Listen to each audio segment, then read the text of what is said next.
Ira and the Three Elementals. It was Ira's birthday. She lived in a small, peaceful town filled with rows of houses, green trees, little parks, and friendly people who all knew each other. Every evening, children played outside while neighbors talked and laughed together. That day, her house was full of happiness. Balloons were tied everywhere. Lights shone brightly and laughter filled the air as friends and family gathered to celebrate. Happy birthday, Ira! Everyone cheered. After the celebration, Ira sat in front of a table full of gifts. Big ones, small ones, colorful ones, each wrapped beautifully. Every gift had a name on it. From Mom, from Dad, from friends. But then she noticed something strange. One small box sat quietly at the corner. It had no name. Ira picked it up curiously. "Who gave this?" she asked. Everyone looked confused. "I didn't," said her mother. "Not me," said her father. Ira slowly opened the box. Inside was a strange device. It looked like a radio, but not a normal one. It had glowing lights, a smooth metallic surface, and unusual buttons. Her parents smiled. "It must be a toy," her mother said. "Yes, just a fancy one," her father added. But Ira wasn't convinced. She pressed a button. Beep, ksh. A strange sound came out. "That doesn't sound like a toy," she said softly. Still, she kept it safely in her room. Days passed, life went on normally. Ira went to school, played with friends, and enjoyed her time in the town. But slowly, things began to change. Just outside the town, right near its edge, stood a huge factory. At first, no one paid much attention to it. But then, thick smoke began to rise. Day by day, the air became heavier. The sky turned grey. People started coughing. "This pollution is getting worse," someone said. "We can't breathe properly," another complained. Children stopped playing outside. Windows stayed closed. Ira stood near her window, looking at the dark smoke spreading across the town. She felt worried. She felt helpless. Then suddenly, she remembered the strange device. The radio. She ran to her room, picked it up and turned it on. "Hello?" she said nervously. "Can anyone hear me? We need help. Our town is suffering because of pollution. Please help us." The radio crackled. Krish, bzzzt. Then it went silent. Ira sighed. But her message had already begun its journey. It traveled far beyond Earth, across stars, into a distant constellations, and into a hidden solar system. Inside it were 3 powerful planets: the air planet, the water planet, and the fire planet. On the air planet, the message was received. "A call from Earth," one of them said. They quickly informed the water and fire planets. The leaders of all 3 planets gathered. "They need help. We must respond. We will send our strongest." Soon, 3 powerful individuals were chosen.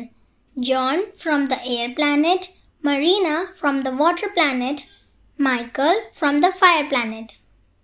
They traveled across space and reached Earth in moments. They landed in front of Ira. She stepped back in surprise. "Who are you?" she asked. John smiled. "We received your message." Marina nodded. "We are here to help." Michael said, "Show us the problem." Ira pointed toward the factory near the town. "That is causing all of this." They walked to the factory and found the manager outside. Ira stepped forward. "Please shut this factory," she said politely. "It is harming our town." The manager shook his head. "No, this factory is important. I will not shut it down." Ira felt upset, but then she looked determined. "I want to help too," she said. Marina looked at her carefully. "Helping is not easy." "I'm ready," Ira said firmly. The three looked at each other and agreed. "Close your eyes," Marina said. Ira closed her eyes. A gentle wind began to swirl around her. John's power. Drops of glowing water floated around her. Marina's power.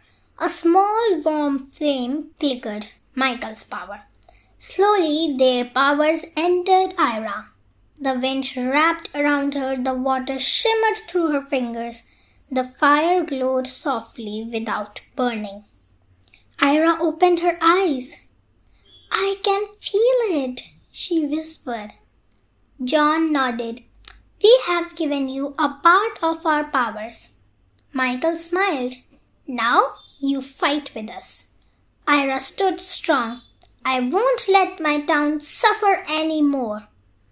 They began using their powers. John pushed the smoke away with strong winds. Marina cleaned polluted areas with water. Michael stopped machines with controlled fire. Ira used all three together. For a moment it worked, but then the machines restarted. The smoke returned. The pollution spread again. "It's not stopping," Ira said. Marina thought deeply. "The real problem is deeper," she said. Marina created a secret underground library where she lived and studied everything about the factory. John and Michael built small houses near the town so they could stay and help. Days passed. Marina researched carefully. Finally, she discovered something. The factory is powered by an underground energy core, she said. They went underground. Deep below the factory, they found a large glowing core. "This is it," John said. They attacked it. They struggled, but together they destroyed it. Above them, the factory shut down. The sky cleared. The town became peaceful again. People smiled. But suddenly, a loud rumble shook the ground. The factory started again. Ira's eyes widened. "No! Again?" Marina realized something. There must be another core. They went even deeper underground. There they found a second, stronger core, hidden carefully. This time, the battle was harder. They were tired, their powers were weaker, but Ira stood strong. "We can't give up now," she said. They joined hands together. They used all their strength. Air, water, fire, and Ira's courage. With one final burst of power, the core shattered. This time, the factory stopped forever. The air became fresh, the sky turned blue, the town was happy again. One quiet evening, Ira sat in her room holding the radio. She looked at it and wondered, "Who gave me this?" Suddenly, a soft breeze entered the room. The window moved gently. a glowing girl appeared. Ira stood up. Who are you? The girl smiled. I am Eris from the air planet. Ira's eyes widened. You gave me this? Eris nodded. I gave you that radio so you could share your problems and your town's problems with us. Ira smiled. So, you were helping me all along? Eris nodded. And we always will. The wind swirled softly and slowly Eris disappeared.